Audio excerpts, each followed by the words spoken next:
श्री चैतन्य चरितामृत आदि लीला अध्याय 17 चैतन्य महाप्रभु की युवावस्था की लीलाएं। मैं उन श्री चैतन्य महाप्रभु को नतमस्तक हूँ, जिनकी कृपा से अशुद्ध यवन भी भगवान के पवित्र नाम का कीर्तन करने से पूरी तरह से संस्कारी और सभ्य हो जाते हैं। श्री चैतन्य महाप्रभु की शक्ति ऐसी ही अपरंपार है।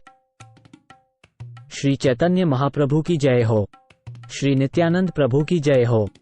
श्री अद्वैत आचार्य की जय हो और श्री चैतन्य महाप्रभु के सभी भक्तों की जय हो। मैं श्री चैतन्य महाप्रभु की किशोरावस्था में ली गई लीलाओं का संक्षिप्त विवरण दे चुका हूँ। अब मैं उनके युवावस्था में लीलाओं को कालक्रम अनुसार वर्णित करूंगा। अपनी महान विद्वता, अद्भुत सौंदर्य और सुंदर वेशभूषा का प्रदर्शन करते हुए भगवान चैतन्य महाप्रभु ने नृत्य किया, संकीर्तन किया और सोए हुए कृष्ण प्रेम को जगाने के लिए भगवान के पवित्र नाम का वितरण किया। इस प्रकार भगवान श्री गौरसुंदर अपने युवाकालीन लीलाओं में चमके। जैसे चैतन्य महाप्रभु अपनी युवावस्था में प्रवेश कर रहे थे, उन्होंने आभूषणों से अपने आप को सजाया, बढ़िया कपड़े पहने, फूलों की माला पहनी और अपने शरीर पर चंदन का लेप किया।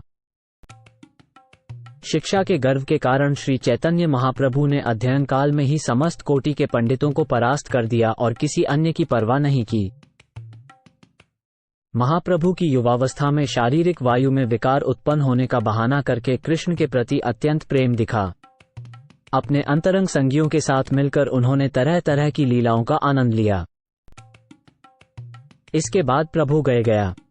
वहां उनकी मुलाकात श्री ईश्वरपुरी से हुई। गया में श्री चैतन्य महाप्रभु ने ईश्वरपुरी से दीक्षा ग्रहण की और ठीक उसके बाद उनमें भगवत प्रेम के लक्षण दिखाई दिए। घर लौटने के बाद भी उनमें ऐसे लक्षण प्रकट हुए। इसके बाद महाप्रभु ने अपनी माता शची देवी द्वारा अद्वैत आचार्य के चरण कमलों में किए गए अपराध को क्षमा करके उन्हें कृष्ण प्रेम प्रदान किया। इस तरह अद्वैत आचार्य से भेंट हुई और उन्हें बाद में भगवान के विश्वरूप का दर्शन मिला। तत्पश्चात श्रीवास ठाकुर ने अभिषेक विधि से प्रभु चैतन्य महाप्रभु की पूजा की। खाट पर बैठकर स्वामी जी ने अपने दिव्य वैभव का प्रकाश किया। इस उत्सव के बाद श्रीवास ठाकुर के घर पर नित्यानंद प्रभु आए और जब उनकी भेंट भगवान चैतन्य से हुई तो उन्हें उनके 6 भुजाधारी रूप के दर्शन करने का अवसर मिला। एक दिन चैतन्य महाप्रभु ने नित्यानंद प्रभु को शंख, चक्र, गदा, कमल, धनुष और बांसुरी धारण किए हुए अपना 6 हाथों वाला रूप दिखाया। तत्पश्चात भगवान ने उसे अपना 4 भुजाओं वाला रूप दिखाया, जो 3 घुमावदार मुद्रा में खड़ा था। उन्होंने अपने 2 हाथों में बांसुरी बजा रखी थी और अन्य 2 हाथों में शंख तथा चक्र रखे थे। अंत में महाप्रभु ने नित्यानंद प्रभु को महाराज नंद के पुत्र कृष्ण के 2 बाहों वाले रूप को दिखाया, जिसमें वे सिर्फ बांसुरी बजा रहे थे और उनके नीले रंग के शरीर पर पीले वस्त्र थे। तब नित्यानंद प्रभु ने भगवान श्री गौरसुंदर की व्यास पूजा यानी आध्यात्मिक गुरु की पूजा कराने का प्रबंध किया, किंतु श्री चैतन्य महाप्रभु ने नित्यानंद प्रभु के भाव में आकर मुसल धारण कर लिया।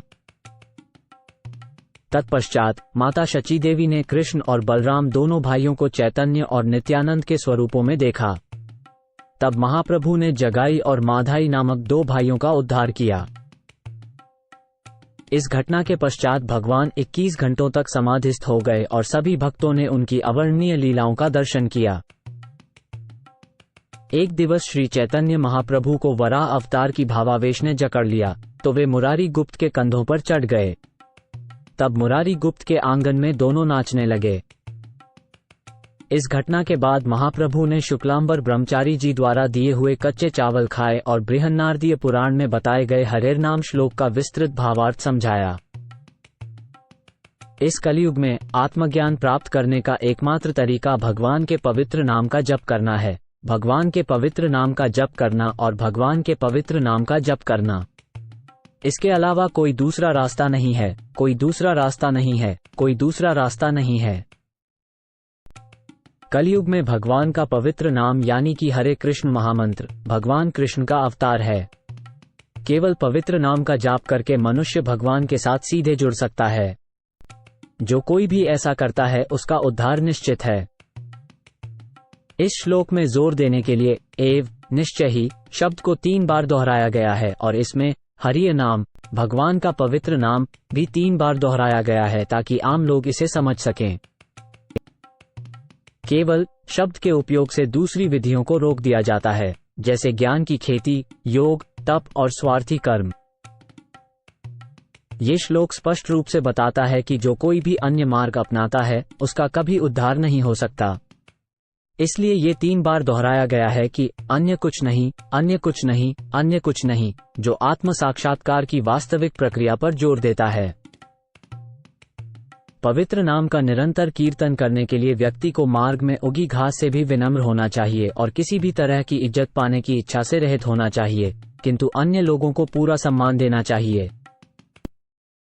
भगवान नाम का कीर्तन करने वाले व्यक्ति को एक वृक्ष की तरह सहनशील होना चाहिए। यदि उसे किसी ने भी डांटे या फटकारे तो बदले में उसे कुछ भी नहीं बोलना चाहिए। किसी को भी पेड़ काटने पर वो विरोध नहीं करता है, सूखने या मरने पर भी वो किसी से पानी की भीख नहीं मांगता। इस प्रकार एक वैष्णव को किसी से कुछ भी नहीं मांगना चाहिए। यदि कोई उसे बिना मांगे कुछ देता है तो उसे स्वीकार कर लेना चाहिए, लेकिन यदि कुछ नहीं मिलता है तो वैष्णव को शाक और फल जो भी सुलभ हो खाकर संतुष्ट रहना चाहिए। मनुष्य को हमेशा नाम कीर्तन का सिद्धांत दृढ़ता से मानना चाहिए और जो कुछ भी सरलता से मिल जाए उसी से संतुष्ट हो जाना चाहिए। ऐसे भक्तिमय व्यवहार से उसकी भक्ति दृढ़ता से बनी रहती है। जो अपने आप को घास से भी अधिक तुच्छ मानता है, जो पेड़ से भी ज्यादा सहनशील है और जो किसी से निजी सम्मान की अपेक्षा नहीं करता, फिर भी दूसरों को सम्मान देने के लिए हमेशा तैयार रहता है, वह आसानी से हमेशा भगवान के पवित्र नाम का जप कर सकता है। मैं दोनों हाथ ऊपर उठाकर कहता हूं कि कृपया सभी लोग मेरी बात सुनें। इस पवित्र नाम को अपने हृदय के धागे में बुनकर इसे अपने गले में पहने ताकि आप निरंतर प्रभु को याद रख सकें। श्री चैतन्य महाप्रभु ने इस श्लोक में जो सिद्धांत दिए हैं उनका सख्ती से पालन करना चाहिए। यदि कोई चैतन्य महाप्रभु और गोस्वामियों के पद चिन्हों पर चलता रहे तो उसे जीवन का परम लक्ष्य श्री कृष्ण के चरण कमल जरूर प्राप्त होंगे। श्री चैतन्य महाप्रभु ने श्रीवास ठाकुर के घर पर पूरे 1 वर्ष तक हर रात नियमित रूप से हरे कृष्ण महामंत्र का जप किया। इस भावपूर्ण कीर्तन को बंद दरवाजे के पीछे किया जाता था ताकि ईश्वर पर विश्वास न करने वाले लोग जो आकर उपहास करना चाहें वे प्रवेश न कर सकें। इस प्रकार अविश्वासी लोग ईर्ष्या में मानो जलने लगे और राख होने लगे। इसके बाद बदला लेने के लिए उन्होंने श्रीवास ठाकुर को अनेक प्रकार से दुख देने की योजना बनाई। एक रात्रि की बात है जब श्रीवास ठाकुर के घर में कीर्तन चल रहा था, तभी गोपाल चापाल नामक एक ब्राह्मण जो नास्तिकों का अगुवा था और बातूनी तथा अक्खड़ भी था, दुर्गा देवी की पूजन सामग्री लेकर श्रीवास ठाकुर के घर के द्वार के बाहर रखाया। उसने केले के पत्ते के ऊपर पूजा की सामग्री सजा दी थी, जिसमें ओड़ फूल, हल्दी, सिंदूर, लाल चंदन का लेप और चावल थे। उसने इस सामग्री के पास एक मदिरा का घड़ा रख दिया था।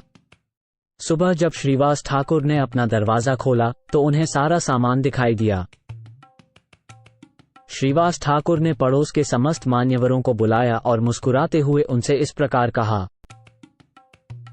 हे महानुभावों, मैं हर रात देवी भवानी की पूजा करता हूँ। पूजा की सभी सामग्री यहाँ मौजूद है, इसलिए अब आप सभी आदरणीय ब्राह्मण और उच्च जाति के सदस्य मेरी स्थिति को समझ सकते हैं। तत्पश्चात वहां एकत्रित सभी सज्जनों ने आश्चर्य से कहा, यह क्या हुआ? यह क्या हो गया? किसने ये बदमाशी की? वो पापी कौन है? उन्होंने एक सफाई कर्मचारी हड्डी को बुलाया, जिसने सभी पूजा सामग्री को दूर फेंक दिया और उस जगह को पानी और गोबर के मिश्रण से पोंछकर साफ किया। 3 दिन पश्चात गोपाल चापाल को कोढ़ की बीमारी लग गई और संपूर्ण शरीर में घाव के साथ खून निकलने लगा। कीटाणुओं से भरा और कीड़ों से आच्छादित गोपाल चापाल को असहनीय पीड़ा होने लगी। सारा शरीर जैसे जलने लगा। चूंकि कोढ़ छूत का रोग है, इसलिए गोपाल चापाल गांव छोड़ के गंगा नदी तट पर के वृक्ष के नीचे बैठ गए। पर एक दिन जब उन्होंने चैतन्य महाप्रभु को वहां से जाते देखा तो उन्होंने उनसे इस प्रकार बात की, प्रिय भांजे, मैं गांव के नाते आपका मामा हूं। कृपया देखिए कि कुष्ठ रोग के इस प्रकोप ने मुझे कैसे पीड़ित किया है। ईश्वर के साकार स्वरूप आप अनेकानेक गिर चुकी आत्माओं का उद्धार कर रहे हैं। मैं भी ऐसी ही एक अत्यंत दुखी आत्मा हूं। कृपा करके अपनी दया से मेरा भी उद्धार कीजिए। ये सुनकर चैतन्य महाप्रभु अत्यंत क्रोधित दिखाई पड़े और उस क्रोध में उन्होंने कुछ निंदा भरे शब्द कहे। पापी, पवित्र अनुयायियों से ईर्ष्या करने वाले प्राणी, मैं तुम्हें नहीं बचाऊंगा। इसके बजाय मैं तुम्हें लाखों करोड़ों सालों तक इन रोगाणुओं से काटूंगा। तुमने एक ऐसा काम किया जिससे ऐसा प्रतीत हुआ कि श्रीवास ठाकुर देवी भवानी की पूजा करते हैं। बस इसी अपराध के कारण तुम्हें करोड़ों वर्षों तक नरक भोगना पड़ेगा। मैंने राक्षसों, पाखंडियों का नाश करने और उन्हें मारने के बाद भक्ति संप्रदाय का प्रसार करने के लिए इस अवतार में प्रकट हुआ हूं। ये कहते हुए महाप्रभु गंगा में स्नान करने चले गए और उस पापी की मृत्यु नहीं हुई, बल्कि फिर भी वो पीड़ित होता रहा। जब श्री चैतन्य महाप्रभु ने संन्यास ग्रहण कर लेने के बाद जगन्नाथपुरी के दर्शन किए और उसके बाद जब वो कुलिया गांव लौटे, तब उस पापी ने भगवान के चरण कमलों की शरण ली। तब भगवान ने उस पर कृपा करके उसके भले के लिए उसे उपदेश दिया। महाप्रभु ने कहा, तुमने श्रीवास ठाकुर के चरण कमलों में अपराध किया है, इसलिए पहले तुम वहां जाओ और उनसे दया की याचना करो। तब यदि वे तुम्हें आशीर्वाद देते हैं और तुम फिर से ऐसे पाप नहीं करते, तो तुम इन पापों से मुक्त हो जाओगे। तब वो ब्राह्मण गोपाल चापाल श्रीवास ठाकुर के समीप गया और उनके चरण कमलों की शरण ली और श्रीवास ठाकुर की कृपा से वो सभी पापों के कर्मों से मुक्त हो गया। एक अन्य ब्राह्मण कीर्तन देखने आया, लेकिन दरवाजा बंद था, इसलिए वो भीतर नहीं जा पाया। वो दुखी मन से घर लौट आया, किंतु अगले ही दिन गंगा के तट पर महाप्रभु से मिला तो उनसे बोला। वो ब्राह्मण तीखी और अपमानजनक बातें करने वाला था और दूसरों को श्राप देने में कुशल था। उसने अपना जनेऊ तोड़ डाला और घोषणा की, अब मैं तुम्हें शाप दूंगा, क्योंकि तुम्हारे व्यवहार ने मुझे बहुत दुख पहुंचाया है। ब्राह्मण ने महाप्रभु को श्राप दिया, तुम सभी भौतिक सुखों से रहित हो जाओगे। जब महाप्रभु ने ये सुना, तब उन्हें अपने मन में बड़ी हर्षता हुई। जो कोई भी भक्तिपूर्ण व्यक्ति उस ब्राह्मण द्वारा महाप्रभु को शाप देने की बात सुनता है, वो सभी ब्राह्मणों के शाप से मुक्त हो जाता है। प्रभु श्री चैतन्य महाप्रभु ने मुकुंद दत्त को कृपा स्वरूप दंड देकर उनके सारे मानसिक अवसादों का हरण कर दिया। श्री चैतन्य महाप्रभु अद्वैत आचार्य जी को अपना गुरु मानते थे, किंतु अद्वैत आचार्य प्रभु ऐसे व्यवहार से बहुत दुखी होते थे। इस प्रकार उन्होंने ज्ञान मार्ग की व्याख्या विनोदपूर्ण तरीके से शुरू कर दी और महाप्रभु क्रोध में आकर ऊपरी तौर पर उनका अनादर किया। तब अद्वैत आचार्य जी अति प्रसन्न हुए। प्रभु ने ये समझा और कुछ लज्जित भी हुए, पर उन्होंने अद्वैत आचार्य जी को मनचाहा वरदान दे दिया। मुरारी गुप्त भगवान रामचंद्र के बहुत बड़े भक्त थे।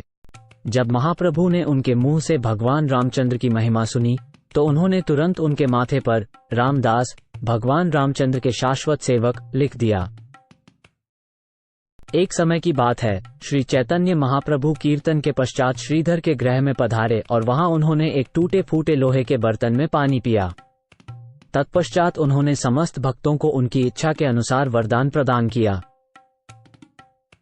इस घटना के पश्चात भगवान ने हरिदास ठाकुर को आशीर्वाद दिया और अद्वैत आचार्य के घर पर अपनी माता के अपराध पर विजय प्राप्त की। एक बार जब महाप्रभु ने भक्तों को नाम की महिमा समझाई, तो कुछ साधारण विद्यार्थियों ने उनकी बातों को सुनकर मनमाना अर्थ लगाया। जब एक विद्यार्थी ने पवित्र नाम की महिमा को अतिशयोक्त प्रार्थना बताया, तो श्री चैतन्य महाप्रभु बहुत दुखी हुए और उन्होंने तुरंत सभी को आदेश दिया कि वे उस विद्यार्थी का चेहरा भी आगे से न देखें। अपने कपड़े भी नहीं उतारे बिना महाप्रभु ने अपने साथियों के साथ गंगा नदी में स्नान किया। वहां उन्होंने भक्ति की महिमा का व्याख्यान किया। दार्शनिक ज्ञान की अटकलों, फलदायी गतिविधि या इंद्रियों को नियंत्रित करने के लिए रहस्यमय योग के मार्ग का अनुसरण करके कृष्ण, सर्वोच्च भगवान को संतुष्ट नहीं किया जा सकता। कृष्ण के प्रति निश्चल भक्ति ही भगवान को संतुष्ट करने का एकमात्र कारण है। श्री कृष्ण ने कहा, हे उद्धव, अष्टांग योग से, निर्विशेष अद्वैतवाद से, परम सत्य के विश्लेषणात्मक अध्ययन से, वेदों के अध्ययन से, तपस्या से, दान से या संन्यास स्वीकार करने से व्यक्ति मुझे उतना खुश नहीं कर सकता जितना कि मेरे प्रति अनन्य भक्तिभाव विकसित करके कर सकता है। तब भगवान चैतन्य ने कहा कि मुरारी गुप्त ने भगवान कृष्ण को प्रसन्न किया, उनकी प्रशंसा की। ये सुनकर मुरारी गुप्त ने श्रीमद् भागवत का एक श्लोक पढ़ा। मैं एक साधारण पापी ब्रह्मबंधु मात्र हूँ, जिसका अर्थ है कि ब्राह्मण कुल में जन्म लेने के बावजूद भी मैं ब्राह्मण योग्यता से रहित हूँ। आप, हे भगवान कृष्ण, लक्ष्मी देवी के आश्रय हैं। इसलिए यह मेरे लिए बड़ी ही आश्चर्यजनक बात है कि आपने मुझे अपनी बाहों में लिया है। एक दिन प्रभु ने अपने सब श्रद्धालुओं के साथ मिलकर संकीर्तन किया और जब सब बहुत थक गए तो वे बैठ गए। तब प्रभु ने आंगन में एक आम की गुठली डाली और तुरंत ही वो बीज एक पेड़ में बदल गया और बढ़ने लगा। लोगों के सामने ही वो पेड़ बड़ा हो गया और उसमें फल लग गए और पकने भी लगे। इससे सारे लोग विस्मित हो गए। महाप्रभु ने झट से करीब 200 फल तोड़े और धोने के बाद भगवान कृष्ण को लगाए। ये फल लाल और पीला था, जिसके अंदर ना गुठली थी, ना ही छिलका, और इसे खाने से एक ही फल इंसान का पेट भर जाता था। आमों के स्वाद को चखकर महाप्रभु बहुत प्रसन्न हुए। पहले स्वयं खाया और फिर सभी भक्तों को खिलाया। फलों में गुठली या छिलका नहीं था। वे सभी अमृत के समान मीठे रस से भरे थे और इतने स्वादिष्ट थे कि एक ही फल खाने से आदमी का पेट भर जाता था। इस प्रकार हर रोज 12 महीनों उस पेड़ में फल लगे रहते थे और वैष्णव उन्हें खाते रहते थे, जिससे महाप्रभु को बहुत अधिक संतुष्टि मिलती थी। ये श्री सचीदेवी के पुत्र श्री कृष्ण के गुप्त लीलाएं हैं। भक्तों को छोड़कर कोई और इस घटना के बारे में नहीं जानता है। इस प्रकार महाप्रभु ने प्रतिदिन संकीर्तन किया और 12 महीने तक संकीर्तन के बाद प्रतिदिन आम खाने का उत्सव मनाया गया। एक बार जब चैतन्य महाप्रभु कीर्तन कर रहे थे तो आकाश में बादल छा गए। तब प्रभु ने अपनी इच्छा से तुरंत बादलों को बरसने से रोक दिया। एक दिन प्रभु ने श्रीवास ठाकुर को बृहत सहस्रनाम, भगवान विष्णु के हजारों नाम, पढ़ने के लिए कहा, क्योंकि महाप्रभु को उस समय उन्हें सुनने की इच्छा हुई थी। जब वे विष्णु सहस्रनाम पढ़ रहे थे तभी प्रभु नरसिंह का पावन नाम आया।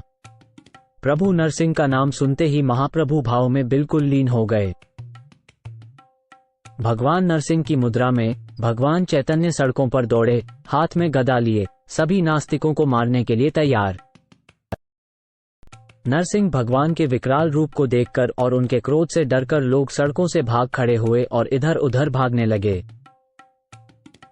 लोगों को इस तरह भयभीत देखकर भगवान अपनी बाहरी चेतना में लौट आए और श्रीवास ठाकुर के घर वापस आ गए, जिससे उनका गदा गिर गया। महाप्रभु खिन्न हुए और उन्होंने श्रीवास ठाकुर से कहा, जब मैंने भगवान नरसिंह देव का आवेश धारण किया तो लोग बहुत भयभीत हो उठे, अतएव मैं रुक गया, क्योंकि लोगों में भय उत्पन्न करना अपराध है। श्रीवास ठाकुर ने उत्तर दिया, जो व्यक्ति आपका पवित्र नाम लेता है उसके सभी अपराध दूर हो जाते हैं। आपने नरसिंह अवतार लेकर कोई अपराध नहीं किया, बल्कि जिस व्यक्ति ने भी आपको उस रूप में देखा वो तुरंत ही भौतिक अस्तित्व के बंधन से मुक्त हो गया। इतना कहकर श्रीवास ठाकुर ने प्रभु की पूजा की, जिससे वे अति प्रसन्न होकर अपने घर चले गए। एक और दिन भगवान शिव के एक महान भक्त भगवान शिव के गुणों का जाप करते हुए भगवान चैतन्य के घर आए, जहां उन्होंने आंगन में नृत्य करना और अपना डमरू बजाना शुरू कर दिया। तब चैतन्य महाप्रभु शिवजी के भावावेश में उस मनुष्य के कंधे पर चढ़ गए और इस तरह वो दोनों साथ साथ बहुत देर तक नाचते रहे। दूसरे दिन एक भिखारी भगवान के घर भिक्षा मांगने आया, परंतु उसे देखकर भगवान नाचने लगे। तब वो भिखारी भी नाचने लगा। वो महाप्रभु के साथ नाचने लगा, क्योंकि उसे कृष्ण प्रेम की कृपा प्राप्त हुई थी। इस प्रकार वो भक्ति के भाव में बहने लगा। एक और दिन एक ज्योतिषी आया, जिसके बारे में कहा जाता था कि वो सब कुछ जानता था, भूत, वर्तमान और भविष्य। इसलिए श्री चैतन्य महाप्रभु ने उनका सम्मान किया और उनसे ये प्रश्न पूछा। महाप्रभु ने कहा, कृपया अपनी ज्योतिष गणनाओं के माध्यम से मुझे बताएं कि मैं पिछले जन्म में कौन था। महाप्रभु के ये शब्द सुनकर ज्योतिषी तुरंत गणना करने लगा। गणना और ध्यान के जरिए उस सर्वज्ञ ज्योतिषी ने प्रभु के बेहद प्रकाशमान शरीर को देखा, जिसमें अनंत वैकुंठ लोक समाये हुए हैं। श्री चैतन्य महाप्रभु को परम सत्य, परम ब्रह्म भगवान के रूप में अनुभव कर वो ज्योतिषी आश्चर्य में पड़ गया। ज्योतिषी आश्चर्यचकित होकर चुप हो गया, उससे कुछ नहीं बोला जा सका। मगर जब प्रभु ने फिर वही प्रश्न पूछा तो ज्योतिषी ने निम्नलिखित उत्तर दिया। हे प्रभु, पिछले जन्म में आप समस्त सृष्टि के आश्रय और सारे वैभव से पूर्ण भगवान थे। आप आज भी वही परमेश्वर हैं जो अपने पिछले जन्म में थे। आपका स्वरूप अकल्पनीय है, जो कि शाश्वत सुखों से परिपूर्ण है। जब ज्योतिषी महाप्रभु के बारे में ऊंची बातें कर रहा था तो श्री चैतन्य महाप्रभु ने उसे टोका और मुस्कुराते हुए कहा, हे महोदय, मुझे लगता है कि आप ठीक से नहीं जानते कि मैं कौन था, क्योंकि मुझे पता है कि पिछले जन्म में मैं एक ग्वालबाल था। मैंने अपने पिछले जन्म में गायों और बछड़ों की रक्षा करने के कारण पुण्य कर्म किए थे और इसी वजह से अब मैं एक ब्राह्मण के बेटे के रूप में जन्म लिया हूं। ज्योतिषी ने कहा, मैंने ध्यान में जो कुछ देखा वो ऐश्वर्य से परिपूर्ण था, इसलिए मैं भ्रमित हो गया। मुझे विश्वास है कि आपका ये रूप और ध्यान में देखा गया रूप एक ही है। यदि मुझे कोई अंतर दिखाई देता है तो यह आपकी माया का एक कार्य है। सर्वज्ञ ज्योतिषी ने निष्कर्ष निकाला, आप जो भी और जो कुछ भी हैं, मैं आपके चरणों में नतमस्तक हूं। तब प्रभु ने अपनी अहेतुकी कृपा से उन्हें भगवत प्रेम प्रदान किया, जिससे उनकी सेवा का प्रतिफल उन्हें प्राप्त हुआ। एक दिन महाप्रभु विष्णु मंदिर के बरामदे में बैठ गए और जोर जोर से पुकारने लगे, थोड़ा शहद लाओ, थोड़ा शहद लाओ। नित्यानंद प्रभु गोसाई महाप्रभु के भावावेश को समझ गए, इसीलिए उन्होंने उनके समक्ष संकेत स्वरूप एक बर्तन में गंगाजल लाकर रख दिया। जल पीकर भगवान चैतन्य इतने भाव विभोर हो गए कि वे नाचने लगे। इस प्रकार सभी ने यमुना आकर्षण लीला देखी। जब परमेश्वर बलादेव रूप में नशे की झूमर सी लगी थी, तब आचार्यों के सरदार अद्वैत आचार्य ने उन्हें बलराम रूप में देखा। वनमाली आचार्य ने जब बलराम के हाथ में सोने का हल देखा तो वहां उपस्थित सभी भक्त एकत्रित हुए और भाव विभोर होकर नाचने लगे। इस प्रकार 12 घंटों तक लगातार नाचते रहे और शाम के समय गंगा में स्नान कर अपने घरों को लौट गए। महाप्रभु ने नवद्वीप के सभी नागरिकों को आदेश दिया कि वे हरे कृष्ण मंत्र का जाप करें। इसके पश्चात उन्होंने अपने घरों में नियमित रूप से कीर्तन का आयोजन करना प्रारंभ कर दिया। सभी भक्त हरे कृष्ण महामंत्र के साथ ये प्रचलित गीत भी गाने लगे, हरे नमः, कृष्ण यादवाय नमः, गोपाल गोविंद राम श्री मधुसूदन।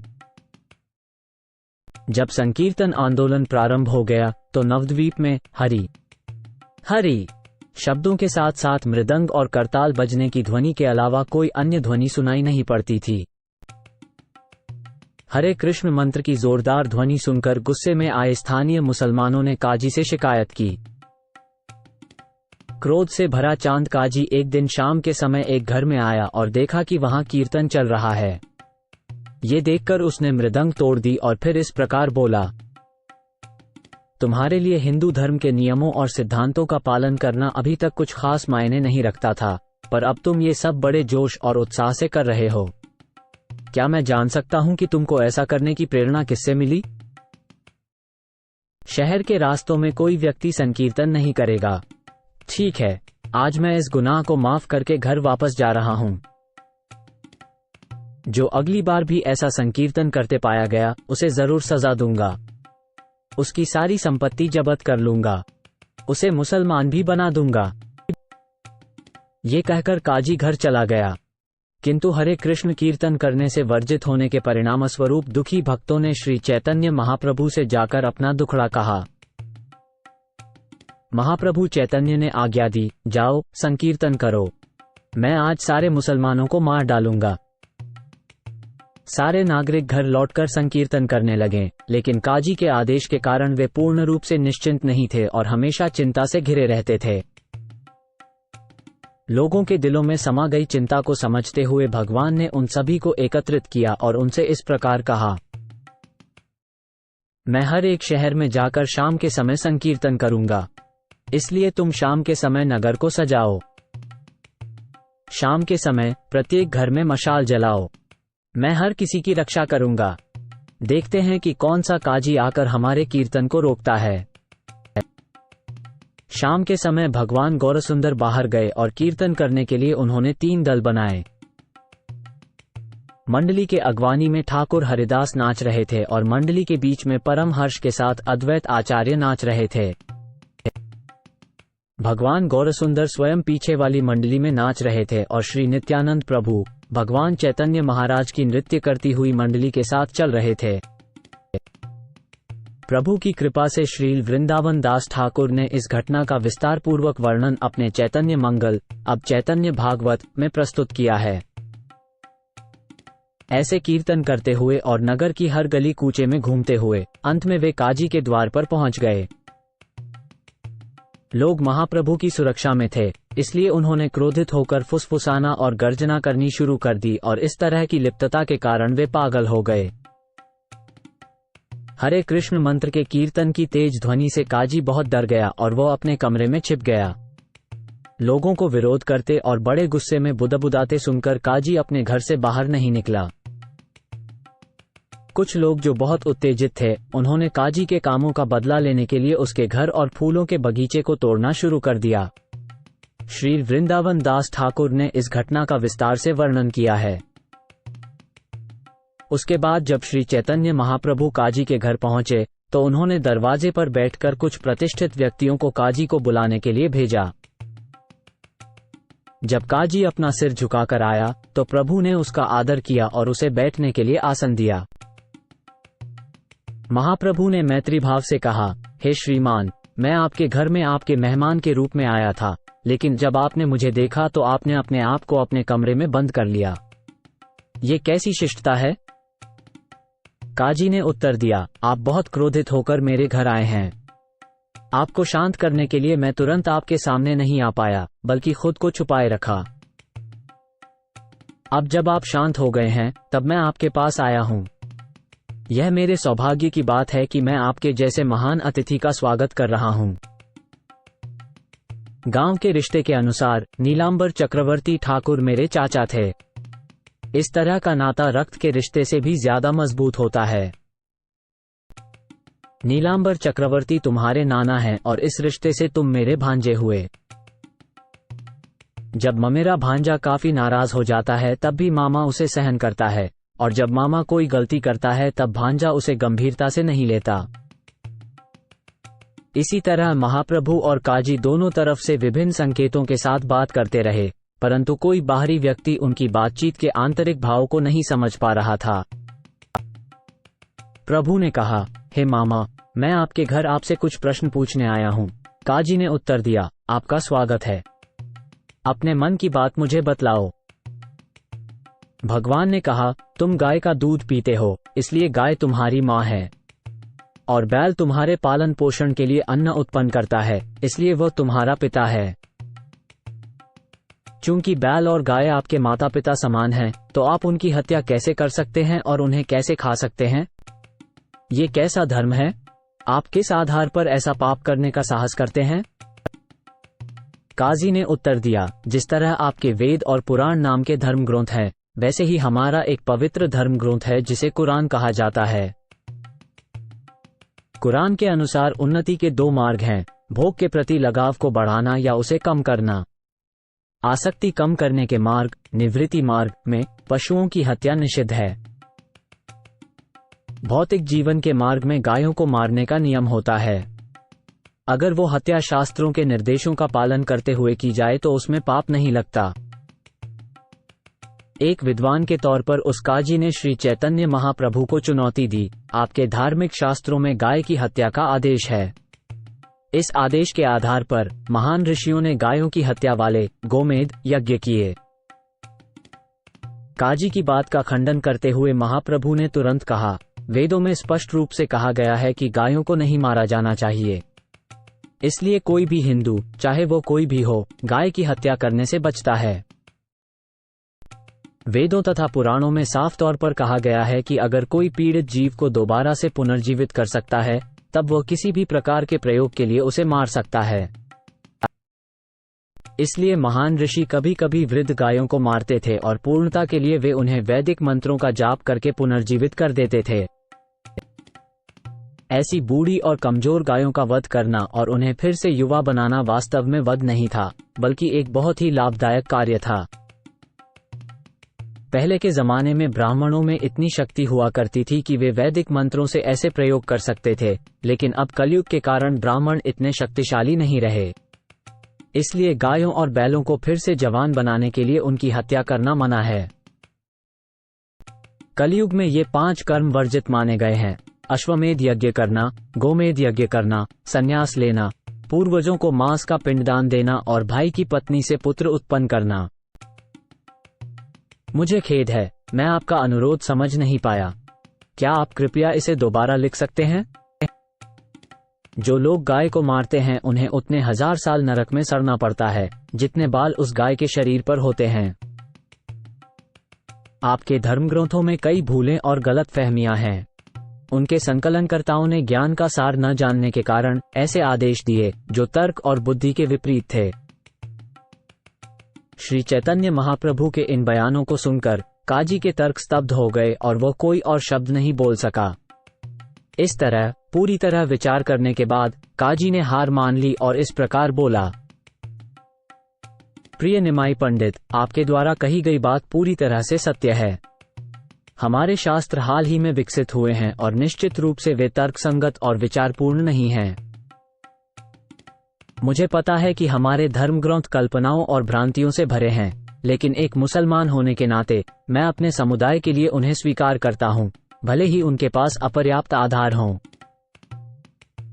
काजी ने आखिरकार कहा, मांस खाने वाले यवन लोगों के धर्म ग्रंथों के तर्क बहुत मजबूत नहीं हैं। ये कथन सुनकर श्री चैतन्य महाप्रभु हंसे और उनसे इस प्रकार से पूछा, हे मामा, मैं आपसे दूसरा प्रश्न पूछना चाहता हूँ।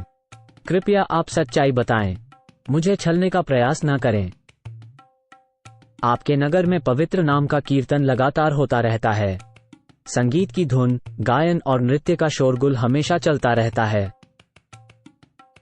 मुस्लिम न्यायाधीश होने के नाते आप हिंदुओं के त्योहारों को मनाने का विरोध कर सकते हैं, पर अब आप ऐसा नहीं करते। मैं इसका कारण नहीं समझ पाया।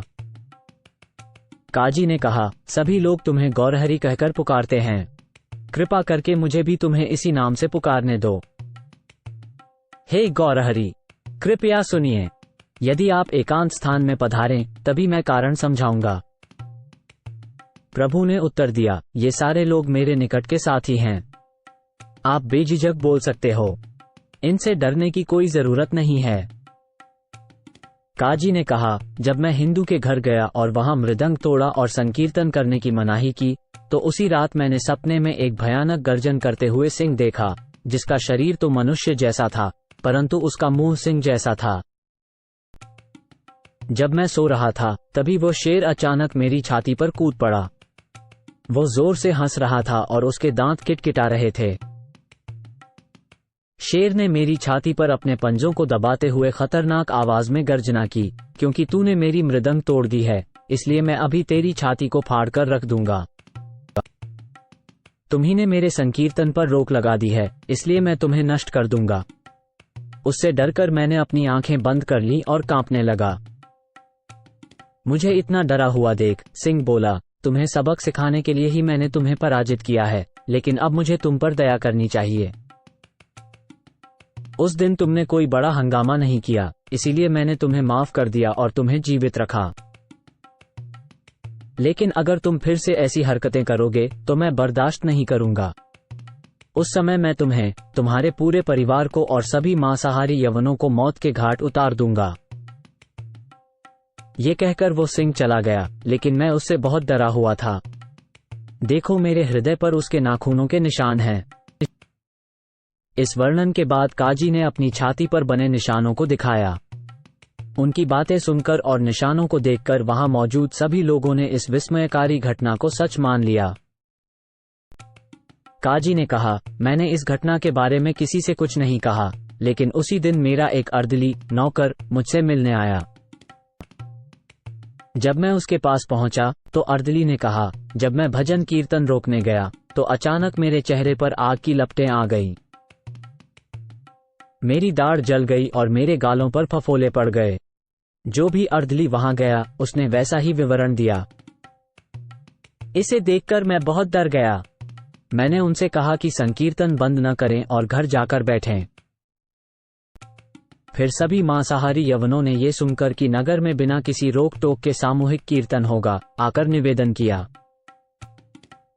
हिंदू धर्म का असीमित रूप से प्रसार हुआ है, क्योंकि हर समय हरि हरि की ध्वनि गूंजती रहती है। इसके अलावा हमें कुछ भी नहीं सुनाई पड़ता। एक मांसाहारी ने कहा, हिंदू कृष्ण कृष्ण कहते हैं और हंसते रोते, नाचते गाते, कीर्तन करते और जमीन पर गिरकर मिट्टी में लौटते हैं। हिंदू लोग हरि हरि का जाप करके शोर मचा रहे हैं। यदि राजा पाटशाह ये सुन लेते हैं तो वे तुम्हें सजा देंगे। तब मैंने इन यवनों से पूछा, मैं जानता हूं कि ये हिंदू अपनी प्रकृति के कारण हरि हरि का उच्चारण करते हैं। हिंदू लोग हरि नाम इसलिए लेते हैं क्योंकि वो उनके ईश्वर का नाम है। लेकिन तुम लोग मुसलमान हो और मांस भी खाते हो, तो तुम हिंदुओं के ईश्वर का नाम क्यों लेते हो? मांसाहारी व्यक्ति ने उत्तर दिया, कभी कभी मैं हिंदुओं के साथ मजाक करता हूं। उनमें से कुछ को कृष्णदास कहा जाता है और कुछ को रामदास।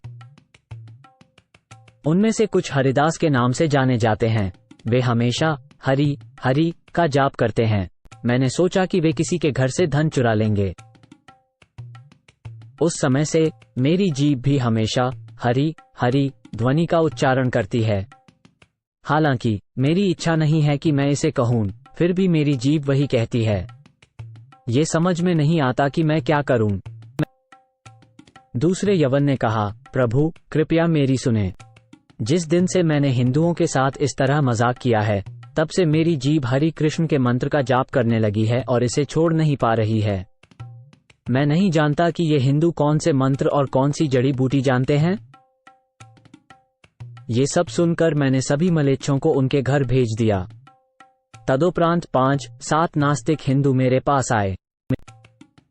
मेरे पास आकर कुछ हिंदुओं ने शिकायत की कि निमाई पंडित ने हिंदू धर्म के सिद्धांतों का उल्लंघन किया है। उसने संकीर्तन प्रणाली की शुरुआत की है, जिसका उल्लेख हमने किसी भी शास्त्र में नहीं देखा है। जब हम मंगल चंडी और विषहरी की पूजा के लिए रात भर जागरण करते हैं, तब बाजा बजाना, नाचना और कीर्तन करना निस्संदेह उचित परंपरा है। निमाई पंडित पहले बहुत अच्छा लड़का था, पर जब से वो गया से लौटा है, तब से वो अलग व्यवहार करने लगा है। अब वो सभी तरह के गाने जोर जोर से गाता है, ताली बजाता है, मृदंग और झांझ बजाता है और इतना तेज आवाज में शोर करता है कि कान बहरे हो जाते हैं। हमें नहीं पता कि वो क्या खाता है, जिससे पागल होकर नाचता, गाता, कभी हंसता, रोता, गिरता, कूदता और जमीन पर लौटने लगता है। उसने कीर्तन करके सारे लोगों को मानो पागल बना दिया है। रात को हम चैन की नींद नहीं सो सकते, हम हर समय जागते रहते हैं। अब उसने अपना निमाई नाम छोड़कर गौरहरि नाम रख लिया है। उसने हिंदू धर्म के धार्मिक सिद्धांतों को नष्ट कर दिया है और अविश्वासियों के अधर्म का सूत्रपात किया है। अब नीच जात के लोग भी हरे कृष्ण महामंत्र जप रहे हैं। इस पापकर्म के कारण सारा नवद्वीप नगर वीरान हो जाएगा। हिंदू धर्म ग्रंथों के अनुसार ईश्वर का नाम एक अत्यंत प्रभावशाली मंत्र है। यदि सभी लोग उस नाम का जाप सुन लें तो उस मंत्र की शक्ति समाप्त हो जाएगी। मान्यवर, आप इस नगर के शासक हैं। हिंदू हो या मुसलमान, सभी आपके संरक्षण में हैं। इसलिए आप कृपया निमाई पंडित को बुलाकर उन्हें नगर छोड़ने के लिए कहें। उनकी शिकायतों को सुनकर मैंने मधुर शब्दों में उनसे कहा, कृपया घर लौट जाइए। मैं निश्चय ही निमाई पंडित को इस हरे कृष्ण आंदोलन को जारी रखने से रोक दूंगा। मैं ये जानता हूं कि नारायण हिंदुओं के परम देवता हैं और मेरा यह मानना है कि आप वही नारायण हैं। यह मेरी अपनी आंतरिक भावना है। काजी के इतने सुंदर वचन सुन चैतन्य महाप्रभु ने उनकी पीठ थपथपाई और मुस्कुराते हुए इस प्रकार कहा, आपके मुख से कृष्ण के पवित्र नाम का जाप ने चमत्कार दिखाया है। इसने आपके सभी पापों का नाश कर दिया है। अब आप सर्वोच्च रूप से शुद्ध हो गए हैं, क्योंकि आपने हरि, कृष्ण और नारायण भगवान के इन 3 पवित्र नामों का उच्चारण किया है। इसलिए आप निस्संदेह परम भाग्यशाली और पुण्यात्मा हैं। काजी ने ये सुनकर आंखों से अश्रु बहाए। तत्काल ही उन्होंने प्रभु के चरण कमलों का स्पर्श किया और मधुर वाणी में इस प्रकार कहा, केवल आपकी कृपा से ही मेरे बुरे इरादों का नाश हुआ है। अब कृपा करें कि मेरी भक्ति हमेशा आप पर ही केंद्रित रहे। महाप्रभु जी बोले, मैं आपसे एक दान मांगना चाहता हूँ। आप मुझे यह वचन दीजिए कि कम से कम नदिया जिले में यह संकीर्तन आंदोलन रोका नहीं जाएगा। काजी ने कहा, मेरे वंश में भविष्य में जितने भी वंशज पैदा होंगे, मैं उन्हें ये कड़ी चेतावनी देता हूँ कि कोई भी संकीर्तन आंदोलन को रोकने का प्रयास न करे। ये सुनकर महाप्रभु हरि हरि बोलते हुए खड़े हो गए। उनके पीछे पीछे अन्य सारे वैष्णव भी पवित्र नाम ध्वनि करते हुए खड़े हो गए। श्री चैतन्य महाप्रभु कीर्तन करने चले गए और काजी भी हर्षित मन से उनके साथ हो लिए। महाप्रभु ने काजी से अपने घर वापस चले जाने के लिए कहा। उसी के बाद शची माता के पुत्र महाप्रभु नाचते हुए अपने घर में प्रवेश कर गए। ये वो घटना है काजी और उस पर भगवान की दया के बारे में। जो भी इसे सुनता है वो सभी अपराधों से मुक्त हो जाता है। एक दिन नित्यानंद प्रभु और श्री चैतन्य महाप्रभु दोनों भाई लोग श्रीवास ठाकुर जी के पवित्र घर में नाच रहे थे। उस समय एक आपदा आ गई। श्रीवास ठाकुर के बेटे की मृत्यु हो गई। फिर भी श्रीवास ठाकुर जरा भी दुखी नहीं हुए। श्री चैतन्य महाप्रभु जी ने मृत पुत्र से ज्ञान की बातें कहलवाई और उसके बाद दोनों भाई अंत समय में श्रीवास ठाकुर के पुत्र बन गए। तत्पश्चात महाप्रभु ने अपनी कृपा से अपने सभी भक्तों को आशीर्वाद दिया। उन्होंने नारायणी के प्रति विशेष सम्मान दर्शाते हुए उसे अपना बचा हुआ प्रसाद दिया। श्रीवास ठाकुर के लिए कपड़े सिलने वाला एक दर्जी मांसाहारी था। श्री ठाकुर उस दर्जी पर कृपा करके उसे अपना स्वरूप दिखाया। मैंने देख लिया कहते हुए और भाव विभोर होकर पागल की तरह नाचते हुए वो दर्जी उच्च कोटि का वैष्णव बन गया। भाव में महाप्रभु ने श्रीवास ठाकुर से अपनी बांसुरी मांगी, किंतु श्रीवास ठाकुर ने उत्तर दिया, आपकी बांसुरी तो गोपियों ने चुरा ली है। यह उत्तर सुनकर महाप्रभु ने भाव विभोर होकर कहा, बोलते जाओ। इस प्रकार श्रीवास ने श्री वृंदावन की लीलाओं के परम आनंदमय रस का वर्णन किया। सर्वप्रथम श्रीवास ठाकुर ने वृंदावन की लीलाओं की दिव्य मधुरता का वर्णन किया, जिसे सुनकर महाप्रभु के मन में अत्यंत हर्ष बढ़ने लगा। तत्पश्चात महाप्रभु ने बारंबार उनसे कहा, बोलते चलो। इस प्रकार श्रीवास ने वृंदावन की लीलाओं का विस्तार से बारंबार वर्णन किया।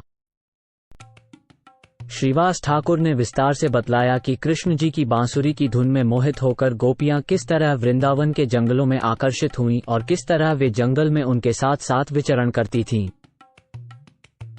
श्रीवास पंडित जी ने 6 ऋतुओं में घटी सभी लीलाओं का वर्णन किया। उन्होंने मधु का सेवन, रास नृत्य का आयोजन, यमुना में तैराकी और इसी प्रकार की अन्य घटनाओं का वर्णन किया।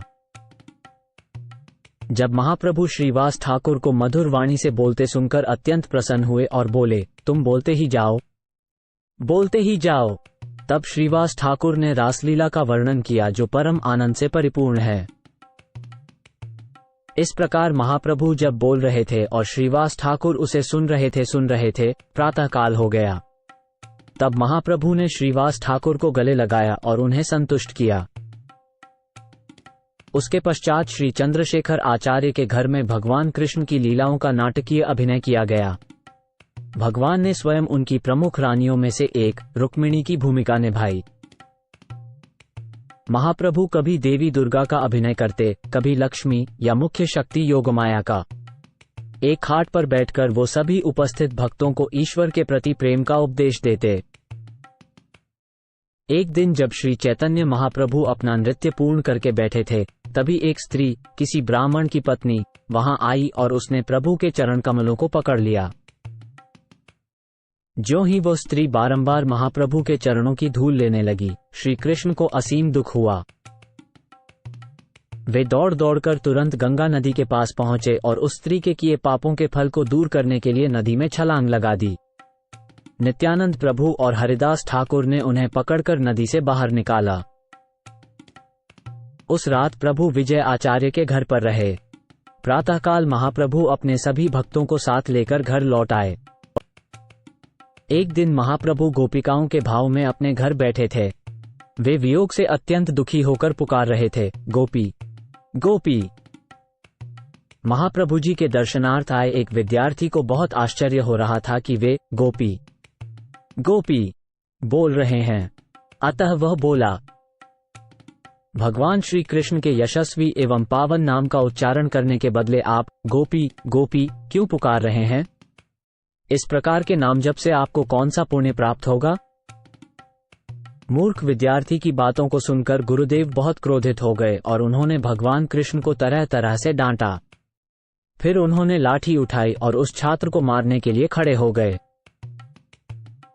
वो विद्यार्थी डर के मारे भागा। तब महाप्रभु उसके पीछे पीछे दौड़े, परंतु किसी तरह से भक्तों ने महाप्रभु को रोक लिया। भक्तों ने प्रभु जी को शांत किया और घर ले आए। वहीं वो विद्यार्थी भागकर छात्रों के झुंड में चला गया। वो ब्राह्मण छात्र उस स्थान की ओर भागा जहां 1000 छात्र एक साथ अध्ययन कर रहे थे। वहां उसने उन्हें इस घटना के बारे में बताया। ये घटना सुनकर सारे विद्यार्थी अत्यधिक क्रुद्ध हो गए और एकजुट होकर महाप्रभु की निंदा करने लगे।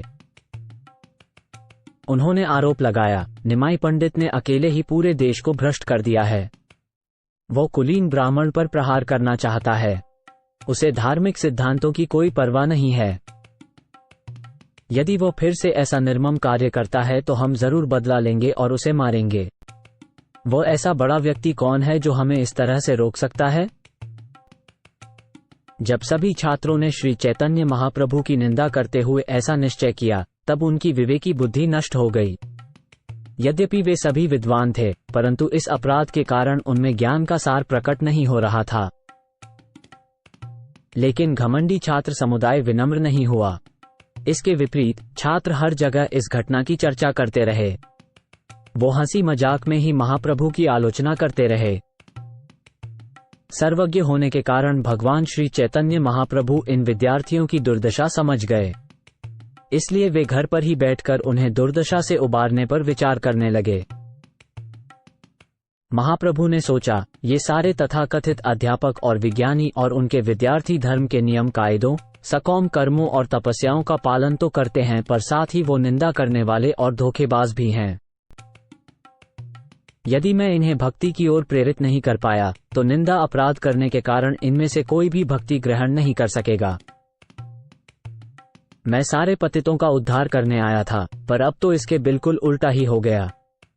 ये दुष्ट कैसे उद्धार पा सकते हैं? इनका भला कैसे हो सकता है? यदि ये धूर्त मुझे प्रणाम करें, तो इनके पापों के सभी फल नष्ट हो जाएंगे। इसके बाद यदि मैं इन्हें प्रेरित करूंगा, तो ये भक्ति करेंगे। मुझे अवश्य ही इन पापियों का उद्धार करना चाहिए जो मेरा निरादर करते हैं और मेरा सत्कार नहीं करते। मैं सन्यासी बनूंगा, क्योंकि इस प्रकार लोग मुझे एक त्यागी के रूप में पहचान कर मुझको सम्मान देंगे। नमस्कार करने से उनके सारे पाप कर्मों के परिणाम दूर हो जाएंगे। उसके बाद मेरी कृपा से उनके पवित्र हृदयों में भक्ति जागृत होगी। इस जगत के समस्त श्रद्धाहीन पाखंडियों का उद्धार सिर्फ इसी विधि द्वारा किया जा सकता है। कोई विकल्प नहीं है। तर्क यही है। इस दृढ़ निष्कर्ष पर पहुंचने के बाद महाप्रभु घर पर ही रहे। इसी दौरान केशव भारती नदिया नगरी में पधारे। महाप्रभु श्री चैतन्य ने उस ब्राह्मण को विनम्रतापूर्वक प्रणाम किया और उसे अपने घर पर आमंत्रित किया। उसे उत्तम भोजन खिलाने के बाद महाप्रभु ने उससे अपना अनुरोध किया, हे महाराज, आप प्रभु नारायण हैं। कृपया मुझ पर दया करें। मुझे इस भव बंधन से मुक्त कर दें। केशव भारती प्रभु को उत्तर दिया, आप पूर्ण परमेश्वर आत्मा के आत्मा हैं। मैं वही काम करूंगा जो आप मुझसे करना चाहते हैं। मैं आपसे अलग नहीं हूं। ये कहकर आध्यात्मिक गुरु केशव भारती अपने गांव कटवा वापस लौट गए। श्री चैतन्य महाप्रभु वहां गए और संन्यास ग्रहण कर लिया। जब श्री चैतन्य महाप्रभु ने संन्यास ग्रहण किया तो सभी आवश्यक कार्य संपन्न कराने के लिए उनके साथ 3 व्यक्ति थे, नित्यानंद प्रभु, चंद्रशेखर आचार्य और मुकुंद दत्त। अतः मैंने आदिलीला की घटनाओं का संक्षेप में वर्णन किया। श्री वृंदावन दास ठाकुर ने इनका विस्तार पूर्वक वर्णन अपने चैतन्य भागवत में किया है। माता शची के लाल और माता यशोदा के लाल तो बस पूर्ण पुरुषोत्तम भगवान के अलग अलग अवतार हैं, जो अब 4 तरह की भक्ति का आनंद ले रहे हैं। कृष्ण के साथ उनके संबंध में श्रीमती राधारानी के प्रेम संबंधों से उत्पन्न भावों का अनुभव करने तथा कृष्ण रूप आनंद के आगार को समझने के लिए ही स्वयं कृष्ण ने श्री चैतन्य महाप्रभु के रूप में राधारानी की भावदशा को अंगीकार कर लिया। श्री चैतन्य महाप्रभु ने उन गोपियों के मनोभाव को अपनाया जो व्रजेंद्रनंदन श्री कृष्ण को अपना प्रेमी मानती हैं। यह निश्चयात्मक रूप से निष्कर्षित हुआ है कि गोपिकाओं का राग केवल कृष्ण के ही साथ ही संभव है, किसी और के साथ नहीं। श्याम वर्ण और मस्तक पर मोर मुकुट सजी, गुंजा माला और ग्वाल बाल की सी वेशभूषाधारी, 3 ठौर पर वक्र शरीर और वेणु को अपने मुख में लिए। यदि भगवान कृष्ण अपने मौजूदा रूप को छोड़कर दूसरा कोई विष्णु रूप धारण करते हैं तो भी गोपियों में उनके प्रति आकर्षण का भाव पैदा नहीं होगा। एक बार भगवान श्री कृष्ण ने 4 विजयी हाथों और बहुत सुंदर रूप वाले नारायण के रूप में अपना खेल दिखाया, लेकिन गोपियों ने इस उत्कृष्ट रूप को देखकर अपनी भावनाओं को संकुचित कर लिया। इसलिए विद्वान व्यक्ति भी उन गोपियों के भावों को नहीं समझ सकते हैं जो नंद महाराज के पुत्र भगवान कृष्ण के मूल रूप पर केंद्रित हैं। कृष्ण के साथ परम रस में गोपियों की अद्भुत भावनाएं आध्यात्मिक जीवन का सबसे बड़ा रहस्य हैं। वसंत ऋतु के मौसम में जबकि रासलीला चल रही थी, कृष्ण सहसा घटनास्थल से इसलिए अंतर्ध्यान हो गए कि वे श्रीमती राधारानी के साथ एकांत में रहना चाहते हैं। एकांत कुंज में कृष्ण बैठे श्रीमती राधारानी की प्रतीक्षा कर रहे थे कि वो उधर से गुजरेंगी। तभी गोपियां वहां आ पहुंची, मानो कोई खोजी सैन्य टुकड़ी हो। देखो देखो, ये कुंज के भीतर ही हैं नंद महाराज के पुत्र कृष्ण। दूर से कृष्ण को देखकर गोपियों ने ये कहा। जैसे ही कृष्ण ने सभी गोपियों को देखा, वे भावनाओं के वशीभूत हो गए। इस प्रकार वे स्वयं को छिपा नहीं सके और भय के कारण स्तब्ध हो गए। कृष्ण ने अपना चतुर्भुज नारायण स्वरूप धारण किया और वहां बैठ गए। जब सभी गोपियां आईं तो उन्हें देखकर इस प्रकार बोलीं, ये कृष्ण नहीं, परमेश्वर नारायण है। ये कहकर उन्होंने प्रणाम किया और उनकी आदरपूर्वक स्तुति की। हे भगवान नारायण, हम आपको सादर नमस्कार करती हैं। आप हम पर अपनी कृपा बरसाएं। कृपा करके हमें कृष्ण की संगति प्रदान करें और इस प्रकार हमारे शोक को दूर करें। ऐसा कहते हुए और प्रणाम करते हुए सभी गोपियां इधर उधर चली गईं। तभी श्रीमती राधारानी आईं और भगवान कृष्ण के सम्मुख प्रकट हुईं। जब भगवान कृष्ण ने राधारानी को देखा तो उन्होंने राधारानी के साथ मजाक करने के लिए अपना 4 भुजाओं वाला रूप बनाए रखना चाहा। अपनी 4 भुजाएं उनके सामने रखने की कितनी भी चेष्टा कर लें, श्रीमती राधारानी के सम्मुख श्री कृष्ण को अपनी 2 अतिरिक्त भुजाओं को छिपाना पड़ा। राधारानी के शुद्ध भाव का प्रभाव इतना अचिंत्य और महान है कि उसने कृष्ण को अपना मूल 2 भुजा वाला रूप धारण करने के लिए मजबूर कर दिया। रास नृत्य शुरू होने से पहले भगवान कृष्ण ने खेल खिलौने के लिए खुद को कुंज में छिपा लिया। जब मृग सी आंखों वाली गोपियां आईं तो अपनी चतुर बुद्धि से कृष्ण ने खुद को छिपाने के लिए अपना सुंदर 4 भुजा वाला रूप दिखाया। लेकिन जब श्रीमती राधारानी वहां आईं तो वे उनकी उपस्थिति में अपने 4 हाथों को नहीं बचा पाए। ये श्रीमती राधा के प्रेम की अद्भुत महिमा है। व्रजभूमि के राजा नंद ही अब श्री चैतन्य महाप्रभु के पिता जगन्नाथ मिश्र हैं और व्रजभूमि की रानी माता यशोदा ही चैतन्य महाप्रभु की माता शची देवी हैं। जो पहले नंद महाराज के पुत्र थे वे अब श्री चैतन्य महाप्रभु हैं, और जो पहले श्री कृष्ण के भाई बलदेव थे वे अब नित्यानंद प्रभु हैं, जो श्री चैतन्य महाप्रभु के भाई हैं। श्री नित्यानंद प्रभु को हमेशा ही पितृत्व, सेवा भाव और मित्रता की भावनाओं का एहसास होता है। वे हमेशा श्री चैतन्य महाप्रभु की उसी तरह से मदद करते हैं। श्री नित्यानंद प्रभु ने दिव्य प्रेम और भक्ति का वितरण कर पूरे विश्व को अभिभूत कर दिया। उनके चरित्र और कार्यों को कोई भी समझ नहीं सकता। श्रील अद्वैत आचार्य प्रभु एक भक्त के रूप में प्रकट हुए। वे कृष्ण के समान श्रेणी में हैं, किंतु वे इस धरा पर भक्ति का प्रचार करने के लिए अवतरित हुए। उनकी स्वाभाविक भावनाएं हमेशा सखा भाव और दास्य भाव की भूमिका पर रहती थी, मगर प्रभु कभी कभी उनके साथ उनके आध्यात्मिक गुरु के समान व्यवहार करते थे। श्री चैतन्य महाप्रभु के सभी भक्त श्रीवास ठाकुर के नेतृत्व में अपने अपने भावपूर्ण मनोभाव से महाप्रभु की सेवा करते हैं। महाप्रभु के सभी निकट सहयोगी जैसे कि गदाधर पंडित, स्वरूप दामोदर, रामानंद राय और रूप गोस्वामी के नेतृत्व वाले 6 गोस्वामी अपने अपने दिव्य भावों में लीन रहते हैं। इस प्रकार महाप्रभु विभिन्न दिव्य भावों के अधीन हो जाते हैं। कृष्ण लीला में भगवान का रंग सांवला है। वे अपने मुंह में बांसुरी लिए ग्वालों के साथ आनंदमग्न रहते हैं। अब वही व्यक्ति गौरवर्ण में प्रकट हुए हैं, कभी ब्राह्मण के रूप में लीला करते हैं और कभी सन्यासी के रूप में जीवन स्वीकार करते हैं। इसलिए स्वयं भगवान ने गोपियों की भावनात्मक भाव विभोरता को स्वीकार कर लिया और अब नंद महाराज के पुत्र को हे मेरे जीवन के स्वामी, हे मेरे प्रिय पति कहकर संबोधित करते हैं। वे कृष्ण हैं, फिर भी उन्होंने गोपियों के जैसा भाव धारण कर रखा है। ऐसा क्यों है? यही तो भगवान की अचिंत्य लीला है, जिसे समझना बहुत मुश्किल है। महाप्रभु के चरित्र में दिखने वाले विरोधाभासों को सांसारिक तर्कों और विचारों से समझा नहीं जा सकता। इसलिए इस बारे में संदेह नहीं रखना चाहिए। किसी को बस कृष्ण की अकल्पनीय ऊर्जा को समझने की कोशिश करनी चाहिए, अन्यथा कोई यह नहीं समझ सकता कि ऐसे विरोधाभास कैसे संभव हैं। श्री कृष्ण चैतन्य महाप्रभु की लीलाएं या कारनामे अकल्पनीय और अद्भुत हैं। उनका भाव अद्भुत है, उनके गुण अद्भुत हैं और उनका व्यवहार अद्भुत है। यदि कोई केवल सांसारिक तर्कों में उलझा रहता है और इस प्रकार इसे स्वीकार नहीं करता है तो वह कुंभीपाक नरक में उबलता रहेगा। उसका कोई उद्धार नहीं है। भौतिक जगत से परे कोई भी अलौकिक वस्तु को अचिंत्य कहते हैं, जबकि सभी तर्क सांसारिक होते हैं। चूंकि सांसारिक तर्क अलौकिक विषयों को छू भी नहीं पाते, इसलिए मनुष्य को सांसारिक तर्कों से अलौकिक विषयों को समझने की कोशिश नहीं करनी चाहिए।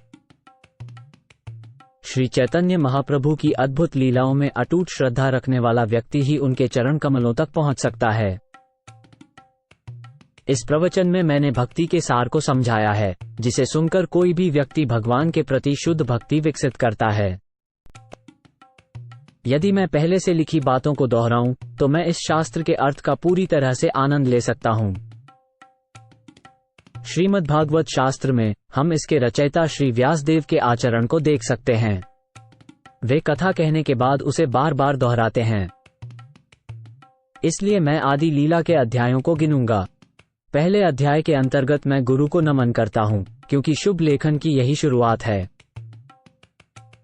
दूसरे अध्याय में श्री चैतन्य महाप्रभु के वास्तविक स्वरूप के बारे में बताया गया है, जो पूर्ण पुरुषोत्तम भगवान कृष्ण हैं, जो महाराज नंद के पुत्र हैं। श्री कृष्ण चैतन्य महाप्रभु, जो स्वयं कृष्ण हैं, अभी माता शची के पुत्र के रूप में प्रकट हुए हैं। तीसरा अध्याय उनके प्रकट होने के सामान्य कारण का वर्णन करता है। तीसरे अध्याय में भक्ति को वितरित करने का विशेष उल्लेख किया गया है। इसमें युग धर्म का भी वर्णन है, जो भगवान कृष्ण के पवित्र नाम का सहजतापूर्वक वितरण और उन्हें प्रेम करने की विधि का प्रचार मात्र है। चौथे अध्याय में उनके प्रकट होने का मुख्य कारण बताया गया है, जो कि उनकी स्वयं की दिव्य प्रेमा भक्ति और उनके ही माधुर्य के रस का आनंद लेना है। पांचवें अध्याय में भगवान नित्यानंद प्रभु के वास्तविक स्वरूप का वर्णन करते हुए बताया गया है कि वे कोई और नहीं बल्कि बलराम हैं, जो रोहिणी के पुत्र हैं। 6वें अध्याय में अद्वैत आचार्य के सत्य स्वरूप के विषय पर विचार किया गया है। वह महाविष्णु के अवतार हैं। 7वां अध्याय पंचतत्व, श्री चैतन्य महाप्रभु, नित्यानंद प्रभु, श्री अद्वैत, गदाधर और श्रीवास का वर्णन करता है। वे सभी ईश्वर के प्रति होने वाले प्रेम को हर जगह फैलाने के लिए एकजुट हुए हैं। 8वें अध्याय में श्री चैतन्य की लीलाओं का वर्णन किए जाने के कारण को समझाया गया है। साथ ही श्री कृष्ण के पवित्र नाम की महिमा का भी वर्णन है। 9वें अध्याय में श्री कृष्ण भक्ति के इच्छा पूर्ति करने वाले वृक्ष के बारे में बताया गया है। श्री चैतन्य महाप्रभु स्वयं उसके माली हैं, जिन्होंने उस वृक्ष को लगाया है। 10वें अध्याय में मुख्य तने की शाखाओं और उपशाखाओं तथा उनसे प्राप्त फलों के वितरण का वर्णन किया गया है। 11वें अध्याय में श्री नित्यानंद प्रभु जी की वंश परंपरा का वर्णन है। 12वें अध्याय में श्री अद्वैत प्रभु जी की वंश परंपरा का वर्णन है। 13वें अध्याय में श्री चैतन्य महाप्रभु के जन्म का वर्णन है, जो उस समय हुआ जब लोग कृष्ण नाम का कीर्तन कर रहे थे। 14वें अध्याय में भगवान के बचपन की लीलाओं का वर्णन किया गया है। 15वें अध्याय में भगवान के किशोरावस्था की लीलाओं का संक्षिप्त वर्णन किया गया है। 16वें अध्याय में मैंने कैशो अवस्था, युवावस्था के पूर्व की लीलाओं की ओर संकेत किया है। 17वें अध्याय में मैंने विशेष रूप से उनकी युवा अवस्था की लीलाओं का वर्णन किया है। इस प्रकार प्रथम स्कंद में 17 प्रकार के विषय हैं, जिन्हें आदि लीला के नाम से जाना जाता है। इनमें से 12 इस धर्म ग्रंथ की प्रस्तावना का निर्माण करते हैं। पूर्वामुख के अध्यायों के बाद 5 दिव्य रसों का वर्णन करने वाले अध्यायों का संक्षिप्त वर्णन किया है, विस्तृत वर्णन नहीं। श्री नित्यानंद प्रभु के कहने और उनकी शक्ति से श्री वृंदावन दास ठाकुर ने अपने ग्रंथ चैतन्य मंगल में उन सब विषयों को विस्तार से बताया है, जिनका वर्णन मैंने नहीं किया। श्री चैतन्य महाप्रभु की लीलाएं अद्भुत और अनंत हैं। यहाँ तक कि ब्रह्मा, शिव और शेषनाग जैसे व्यक्तित्व भी उनका अंत नहीं पा सकते। कोई भी व्यक्ति जो इस विस्तृत विषय के किसी भी अंश को बोलता या सुनता है, उसे शीघ्र ही श्री कृष्ण चैतन्य महाप्रभु की निस्वार्थ दया प्राप्त होगी। यहाँ लेखक पुनः पंचतत्व का वर्णन करते हैं। श्री कृष्ण चैतन्य, प्रभु नित्यानंद, श्री अद्वैत, गदाधर, श्रीवास और महाप्रभु के अन्य सभी भक्तों। मैं दंडवत प्रणाम करता हूँ वृंदावन के सभी वासीजनों को। मैं उनके पवित्र चरणों को अपने सर पर रखना चाहता हूँ अत्यंत विनम्रता से। मैं श्री स्वरूप दामोदर, श्री रूप गोस्वामी, श्री सनातन गोस्वामी, श्री रघुनाथ दास गोस्वामी और श्री जीव गोस्वामी श्री चरण कमलों को अपने सिर पर रखना चाहता हूँ। मैं सदा उनकी सेवा करने की आशा से श्री कृष्णदास उनके चरणों में चलकर श्री चैतन्य चरितामृत का वर्णन कर रहा हूँ।